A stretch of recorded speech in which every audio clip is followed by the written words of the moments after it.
Senhor presidente, eu venho à tribuna hoje para falar sobre viagem de uma delegação oficial do Senado e da Câmara a Cuba.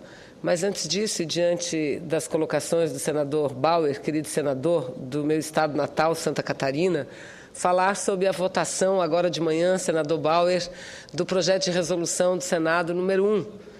Tema que me trouxe à tribuna no dia de ontem. É um projeto muito importante e extremamente sensível, porque mexe diretamente com as finanças de cada uma das unidades da Federação Brasileira.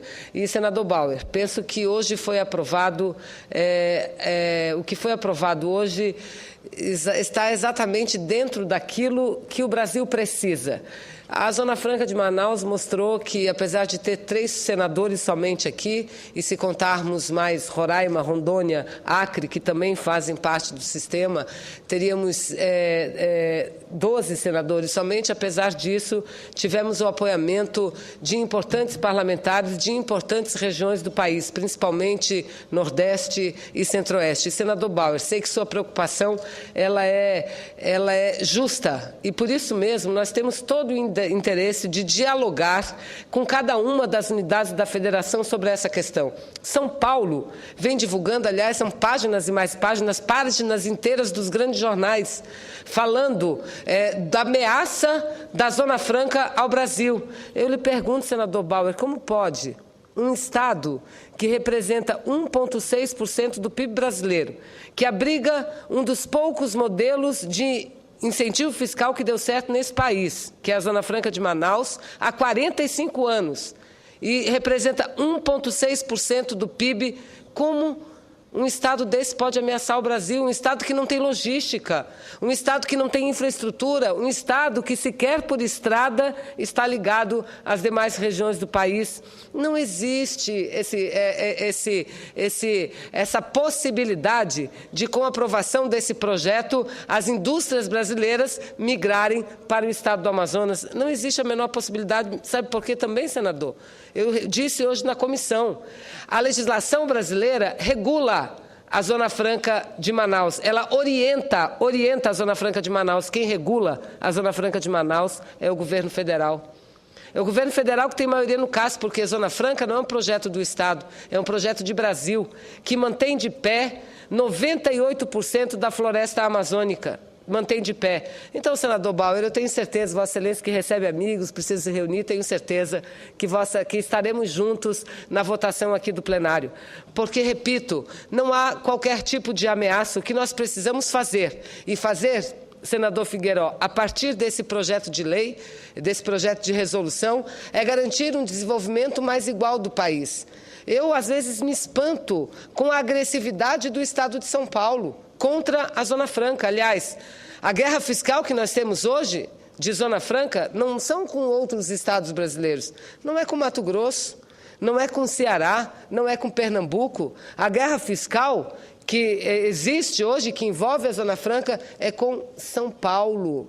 É com São Paulo, que esse sim concede incentivos fiscais através do ICMS, portanto, ilegais, para atrair empresas para o seu Estado. E aí sim é que nós deveríamos questionar como que o Estado mais rico do Brasil, e aí eu vejo muitos jovens aqui no plenário, um Estado que concentra mais de 33% do PIB brasileiro, ainda se utilize de incentivos fiscais, da concessão de incentivos fiscais ilegais, repito, para atrair investimentos.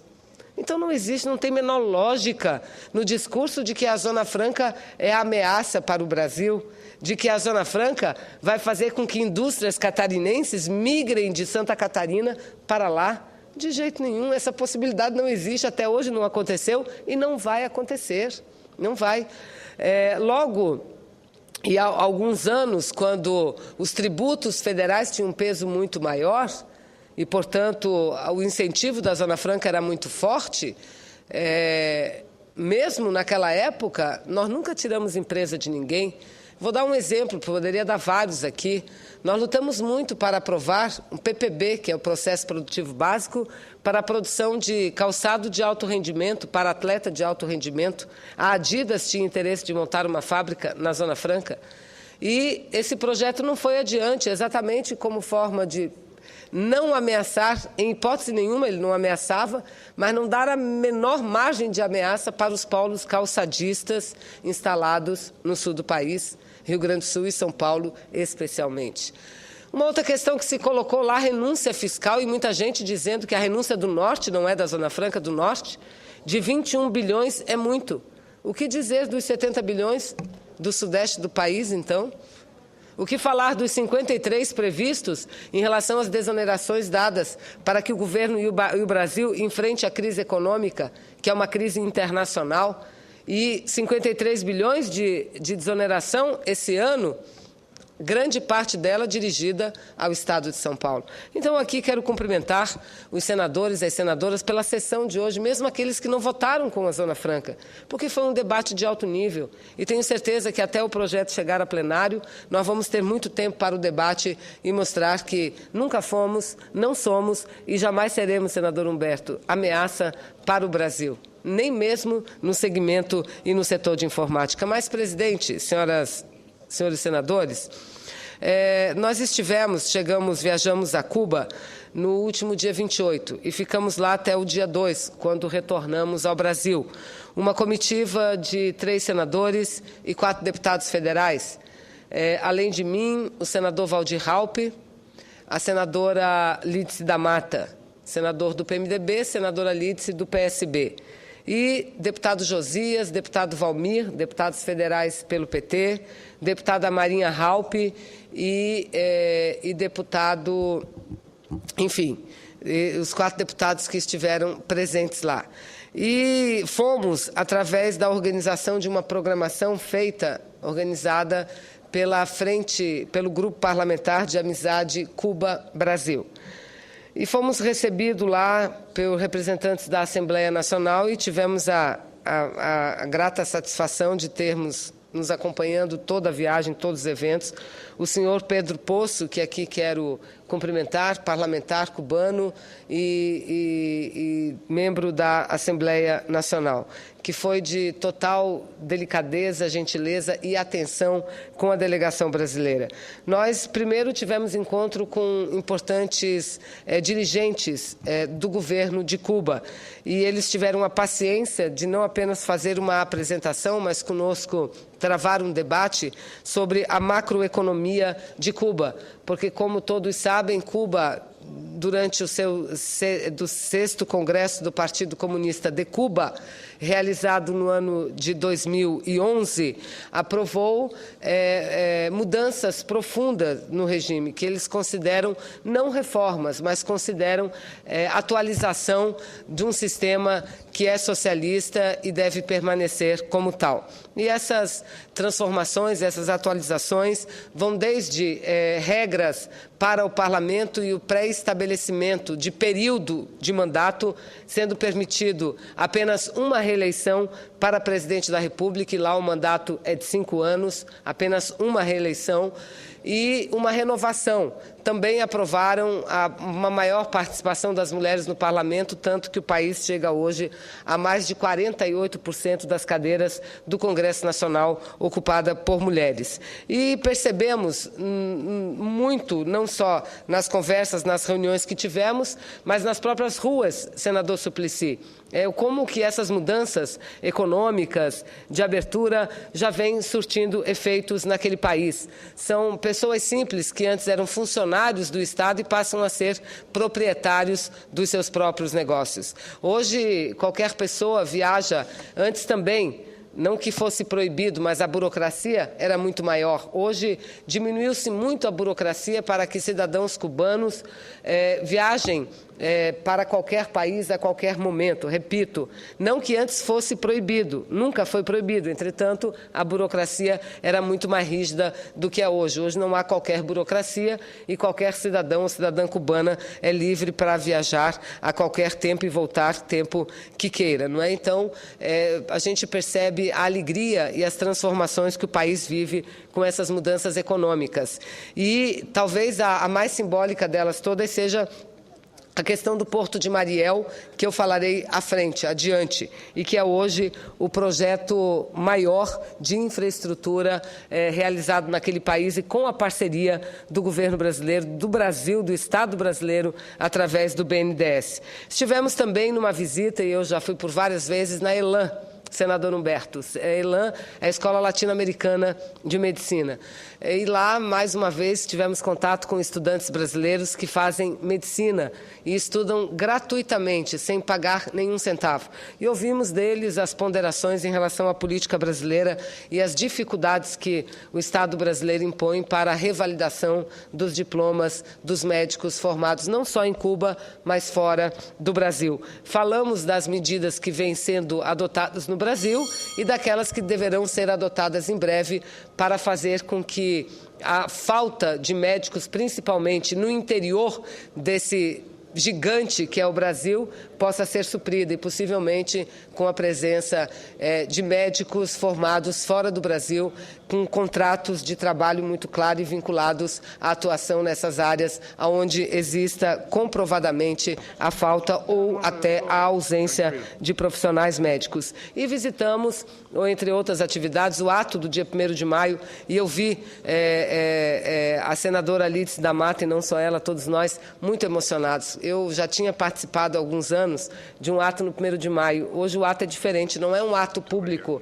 é um desfile, que também não é um desfile, é uma passeata, mas é uma passeata de 2 milhões de pessoas que vão por conta própria. Uma coisa maravilhosa, não é? É muita dificuldade, não há dúvida nenhuma. O povo cubano passa por muitas privações, mas buscam, de forma autônoma, soberana, encontrar o seu próprio caminho. E uma visita muito interessante que fizemos, além de reunião com a vice-presidente do Parlamento cubano, com vários deputados, o presidente do grupo Cuba-Brasil, onde debatemos também como ampliar, e há um convênio assinado entre Câmara, Senado do Brasil e Câmara de Cuba, Assembleia Popular de Cuba, em relação a esse intercâmbio, que nós precisamos dar uma vida maior a esse protocolo pelos países já assinado. Além disso, a visita ao Porto de Mariel. O Porto de Mariel, ele fica muito próximo a Havana, ao centro da cidade de Havana, e é um porto que terá capacidade inicial para a movimentação de 800 mil contêineres por ano. O custo da obra é de aproximadamente $1 bilhão, $1 bilhão, o que é muito para Cuba, sendo 800 milhões financiados pelo BNDES. Sei que muitos criticam, entretanto, o contrato que o BNDES fez com Cuba é um contrato onde ambos os países ganham, porque todos os maquinários para a obra, senador Suplicy, saem do Brasil. Toda tecnologia, maquinária, a Odebrecht faz a obra, sai do Brasil, mão de obra especializada, enfim, o Brasil também ganha com isso. E no entorno do porto, numa área de 400 quilômetros quadrados, está sendo feita toda a infraestrutura para abrigar uma ZEDM, que eles consideram que é a Zona Especial de Desenvolvimento de Mariel, que seria tipo uma zona especial de exportação. E o objetivo é que não seja apenas um porto para descarregar as mercadorias que chegam ou que saem de Cuba, mas um porto que deverá funcionar como um hub, ou seja, um hub para distribuir mercadorias para a região, principalmente para o Atlântico, os países que ficam no Atlântico. E, senhores senadores, o que é interessante, partindo de Cuba, é que já há um contrato assinado entre o governo de Cuba, a organização, a direção da empresa estatal que cuida do porto, com a PSA. PSA é uma empresa de Singapura que é a maior especialista, senador Dornelles deve saber, a maior especialista em operação de portos no mundo. Será a PSA que fará a operação do Porto de Cuba, o que mostra que, de fato, eles estão dispostos a fazerem reformas ou fazerem atualizações no seu modelo muito importante. Estivemos também no Centro de Biotecnologia, chamado Cuba Biofarma, e esse é um assunto que me encanta, porque hoje sou senadora, mas eu sou mesmo farmacêutica, senhor presidente, e sei o quanto o Brasil precisa de um desenvolvimento nessa área de fármacos, para que se torne um país independente. E Cuba é muito avançada em alguns segmentos na área de saúde e de produção de medicamentos. E eu fiquei feliz de ver o laço que Cuba mantém com a nossa agência de vigilância sanitária, Anvisa, com laboratórios públicos e particulares. Vários foram citados lá, como a Cristália, vários laboratórios Eurofarma, outros, e o Farma Brasil. Farma Brasil, que é uma organização que envolve os mais importantes laboratórios nacionais de produção de medicamentos que, em conjunto com Cuba, deverão desenvolver a inovação nessa área. Porque, senadores, 25% dos medicamentos que são utilizados no mundo, 25% a matéria-prima, que são os princípios ativos, saem do bioma amazônico, ou seja, saem daqui da nossa floresta. Ou seja, levam a matéria-prima daqui, se fazem, constroem, se fazem a síntese da molécula e aí vendem cobrando royalties de todos nós. Então, Excelência, permite uma... Permito, sim. Então, quero dizer que uma alegria, foi uma viagem importante para mim, de ver como aquele país tem andado, senador Lobão, o carinho que eles têm pelo Ministério de Minas e Energia, por todos os ministérios da Agricultura, é muito grande. Senador Suplicy, se a mesa me permite, eu concedo a parte ao senador Suplicy. Pois não. Senador Lobão, em seguida. Boas notícias, Vossa Excelência, como, inclusive, presidente da Grupo Parlamentar de Amizade Brasil-Cuba, nos dá relativa à sua visita com outros parlamentares a Cuba. Então, é importante que tenha havido estes sinais de maior liberdade de ir e vir para os cubanos, inclusive ao exterior, conforme Vossa Excelência mencionou, menos burocracia também, até para a constituição de empreendimentos dos mais diversos, que Vossa Excelência ali testemunhou. E acho muito importante que estes sinais possam ser percebidos bem pelo presidente Barack Obama, pelo Congresso Nacional norte-americano, para que logo encerrem o chamado embargo, o bloqueio em relação a Cuba.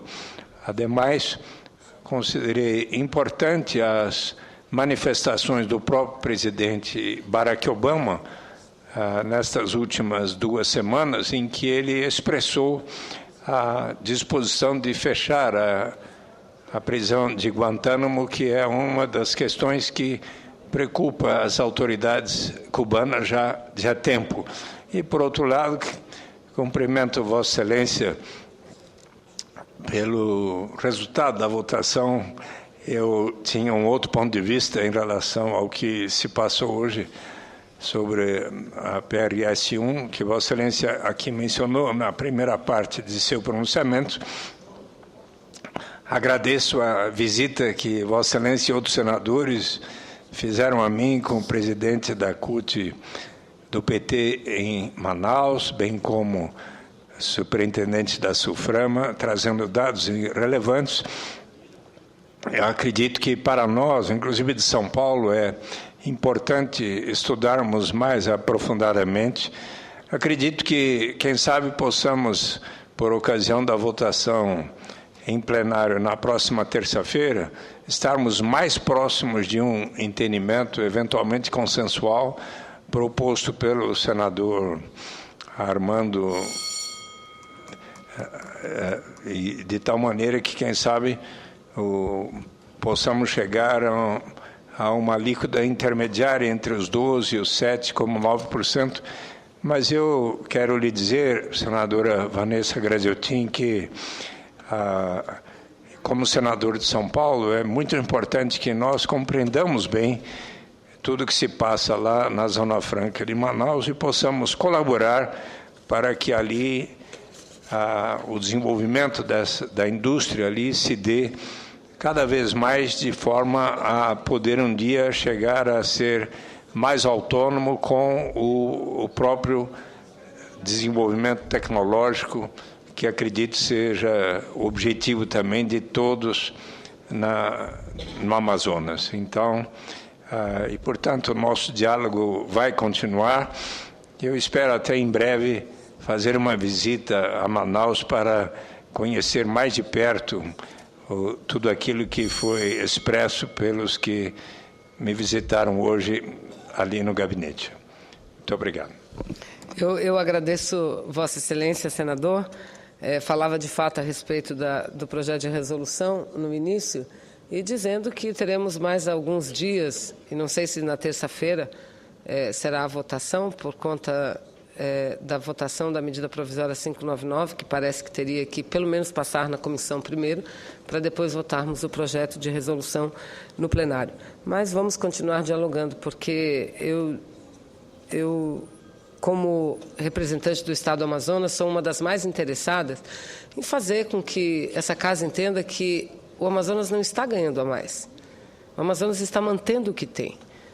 Se sua emenda tivesse sido aprovada hoje, ela igualaria as condições da Zona Franca a todas as unidades da Federação, com exceção do Sul e Sudeste. Isso seria o fim da Zona Franca. E a própria palavra diz, nós não estamos falando do Amazonas, nós estamos falando de Zona Franca, que é a única exceção do sistema tributário brasileiro. Senador Lobão. Senadora Vanessa Gresottin, antes de mais nada, eu queria parabenizá-la por este esforço em busca de uma maior integração entre o Brasil e Cuba.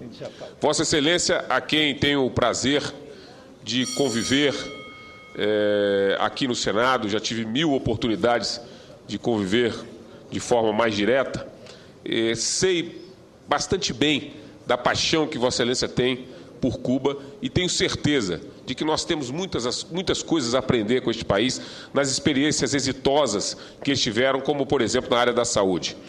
É claro, e eu tenho absoluta convicção disso, de que o Brasil tem também muita coisa a contribuir a Cuba, até para a liberdade econômica de Cuba, que hoje vive uma escravidão econômica por conta de embargos feitos por outros países. Mas o mais importante nessa minha parte, senadora, é um item que Vossa Excelência falou e que eu julgo extremamente pertinente e importante que possa ser ressaltado agora.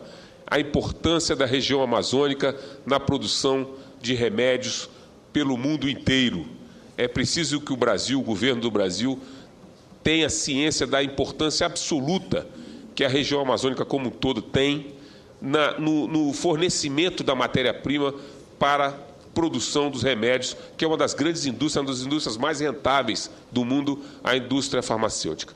Então, sei também do esforço de Vossa Excelência nessa defesa, até pelas suas origens profissionais, e saiba que Vossa Excelência conta com um partidário, conta com o apoio irrestrito de minha parte no sentido do desenvolvimento desse tipo de indústria para a região amazônica. É uma indústria de altíssimo nível que, com certeza, trará benefícios econômicos, sociais para o seu Estado e para o Brasil todo. Então, parabéns a Vossa Excelência, que está nessa cruzada muito bem desempenhada na defesa do seu Estado, na indústria farmacêutica, bem como na relação Brasil-Cuba.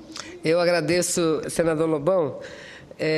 Vossa Excelência que preside esse ano uma comissão de orçamento, uma das funções mais importantes, não só do Senado, mas do Congresso Nacional. Desde já, tenho certeza que, como amazônida, porque o Maranhão também é parte da Amazônia, como amazônida, Vossa Excelência brigará muito para que o orçamento para o ano de 2014 seja um orçamento que contemple muito, principalmente o desenvolvimento em ciência e tecnologia na região. E, olha, veja, Vossa Excelência, eu estou aqui falando da nossa viagem a Cuba e de um diálogo que mantivemos no Instituto Bio-Cuba Pharma, não é, que desenvolve medicamentos novos. A possibilidade de convênio, de parcerias entre Brasil e Cuba, e não só entre o setor público, mas setor privado, com público, inclusive, são muito alvissareiras, porque possibilidade nós temos, recursos humanos nós temos, nós precisamos de recursos para serem investidos. E hoje o BNDES entende essa questão e tem ajudado, contribuído muito. Então, essa junção de profissionais brasileiros com profissionais cubanos pode dar produtos muito importantes para os nossos países e, assim, melhorar a qualidade de vida de toda a nossa gente. Então, eu vejo isso como algo muito importante. E, senador Dornelles, hoje o debate, Vossa Excelência, já concedo a parte de Vossa Excelência viu o tom do debate. Eu agradeço muito. O senhor que é do Estado do Rio de Janeiro e que votou a favor da Zona Franca. E eu sei que o senhor tenha consciência que, votando a favor da Zona Franca, não votou contra o Rio de Janeiro. Não votou contra o Rio de Janeiro, votou a favor do Rio de Janeiro, a favor da Zona Franca, a favor do Brasil, a favor dessa Amazônia que nós estamos aqui relatando. O senador Moca falou 3 palavras, mas foram muito simbólicas. Debatemos aqui o Código Florestal e, olha, não pode derrubar nada. A área produtiva da Amazônia é 20%, e olha lá, na teoria 20%, na prática não chega nem a isso. Então, preservar. E quando temos um modelo que deu certo, a gente ainda enfrenta uma oposição que não parte dos estados brasileiros, mas parte, sim, do estado de São Paulo. E, senador Dornelles, nós, do Amazonas, queremos muito transformar a Zona Franca e dar a ela um caráter regional importante, tanto que a SUFRAMA, num grande esforço, ela que é ligada ao Ministério de Ciência e ao Ministério da Indústria e Comércio, num esforço individual, instalou lá um centro de biotecnologia. Está pronto lá. E que funciona, mas funciona, sabe como? Com estagiários, pesquisadores, doutores e estagiários, e não servidores. Então, é um esforço que a gente faz para também fazer com que a Zona Franca evolua. E eu concedo com a paciência do nosso presidente, senador Figueiró, a parte a Vossa Excelência. Senhor presidente, aproveitando a presença na tribuna da senadora Vanessa Graziottini, que tem tido uma participação muito ativa nos trabalhos da Organização Mundial do Comércio em Genebra, para comunicar a essa casa que o diplomata brasileiro Roberto Azevedo acaba de ser eleito diretor-geral da Organização Mundial de Comércio, que é o posto mais importante da diplomacia comercial no mundo. O diplomata Roberto Azevedo é um dos mais competentes membros do Itamaraty e foi aquele que levou para a Organização Mundial do Comércio uma tese extremamente importante, que foi aquela de considerar que a desvalorização dolosa do câmbio muitas vezes pode ser considerada uma prática desleal do comércio e sujeito a medidas corretivas. A presidente Dilma Rousseff, o ministro Patriota estão de parabéns, porque eles tiveram um trabalho enorme, tivemos contra nós grande parte dos países desenvolvidos e foi uma bela vitória da diplomacia brasileira. Eu quero congratular-me com o Brasil, com a presidente da República e dizer que o embaixador Roberto Azevedo vai honrar o Brasil no cargo para o qual foi eleito. Muito obrigado, senhor. Eu agradeço, senador, e eu fico feliz de que essa notícia tenha sido dada por Vossa Excelência numa parte do meu pronunciamento, que eu considero isso também algo da mais extrema relevância. Eu li há pouco os jornais de hoje e que relatavam o apoio da União Europeia ao candidato do México. Então, isso nos preocupava muito, né, da possibilidade efetiva ou não que teria o nosso embaixador de ocupar função tão relevante. Então, eu me somo ao registro de Vossa Excelência, cumprimentando o governo brasileiro e, em especial, a nossa diplomacia, o Ministério das Relações Exteriores. Muito obrigada, sobretudo a Vossa Excelência, senador Figueiró, pela complacência em ter me garantido o período para que eu me pronunciasse. Obrigada.